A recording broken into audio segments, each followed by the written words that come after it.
गावाच्या शेवटी एक मुलगा राहत होता. घरात फक्त एकच माणूस, त्याची आई.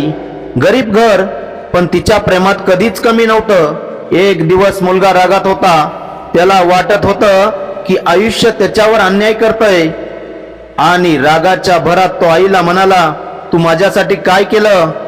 आई काही बोलली नाही, फक्त शांत नजर टाकली आणि रात्री स्वामी समर्थ महाराजांच्या मंदिरात जाऊन बसली.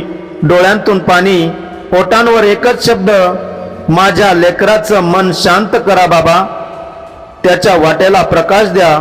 दुसऱ्या दिवशी त्या मुलाच्या स्वप्नात एक आवाज ऐकू आला, अरे बाळा, ज्या हाताने तुला धरून चालायला शिकवलं त्याच हाताला तू आज प्रश्न विचारलास. तो आवाज कोमल पण धार लावलेला. मुलगा घाबरून जागा झाला. आई झोपेच्या उंबरठ्यावर होती. तिच्या हातावर त्याचा हात पडला आणि तो फुटून रडला, आई, माझी चूक झाली, मी तुझ्यावर आवाज चढवला. आई हसली, लेकरा, राग तुमचा पण आशीर्वाद कायम माझा. मुलाने आईला मिठी मारली आणि तोच क्षण जणू स्वामी समर्थ महाराजांनी स्वतः येऊन त्या घरात शांतता ओतली होती. आई वडिलांचा राग कधीच धरू नका.